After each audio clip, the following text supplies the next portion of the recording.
High, আমি Arunima from crafty cloud চলে এসেছি আজ তোমাদের মোস্ট রিকোয়েস্টেড অ্যান্ড ডিমান্ডিং টাই চেনের ভিডিও নিয়ে।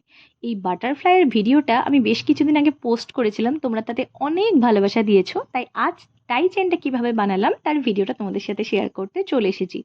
তোমরা যে কোনো লকেটে টাই চেন করতে পারবে, বাট তার জন্য লকেটটা একটু চওড়া আর লম্বা হলে ভালো হয়, সুবিধা হবে তাহলে টাই চেনটা তৈরি করতে। এর জন্য প্রথমেই ক্লে অল্প পরিমাণে মেখে নেব আর নিয়ে নেব ট্যাসেল। এখানে আমি তিনটে তিনটে করে ট্যাসেল লাগিয়েছি। লকেটের পিছনে খুব অল্প পরিমাণ আঠা নিয়ে তিনটে বা দুটো, যে কটা ট্যাসেল তোমাদের লাগাতে ইচ্ছা হবে, দুটো লাগিয়ে একটু সেমি ড্রাই হতে ছেড়ে দেবে।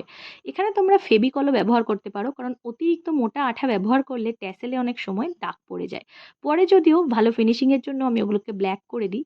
এবার ক্লেটাকে হালকা হাতে বেলে নিয়ে একটু চৌকো শেপ করে দেব, যাতে আর কিছুই না, ফিনিশিংটা যেন ভালো আসে।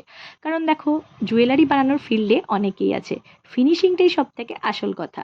এবার ট্যাসেলের তিন ধারে মানে মিডিলে আর বোথ সাইডে আমরা বেশ পরিমাণ আঠা লাগিয়ে চৌকো করে কেটে রাখা ক্লের পাতলা পর্দাটাকে দিয়ে ভালোভাবে সিকিউর করে নেব। ট্যাসেলের উপরের পোর্শনে কিন্তু দেখো বেশি চাপ দিচ্ছি না, যেভাবে আমি ভিডিওটা দেখাচ্ছি সেভাবেই করবে। আর মিডিল আর বোথ সাইডের পোর্শনটা ট্যালকম পাউডার দিয়ে ভালো করে সিল করে নেবে। এবার দড়িটাকে দেখো যেভাবে, যেমন আমি একটু আগা পিছু করে নিচ্ছি, তোমরাও করে নেবে। এটার একটাই কারণ, যাতে ক্লেটা শুকোনোর পর দড়িটা অ্যাডজাস্টেবল থাকে, তার জন্যই একটু আপলিফট করে নেওয়াটা দরকার। এবার ক্লে সম্পূর্ণভাবে শুকিয়ে গেলে ওটাকে আমি কালো রং করে ভার্নিশ করে নিলেই রেডি আমাদের টাই চেন। তোমরা জানিও এই ভিডিওটা তোমাদের জন্য হেল্পফুল কিনা।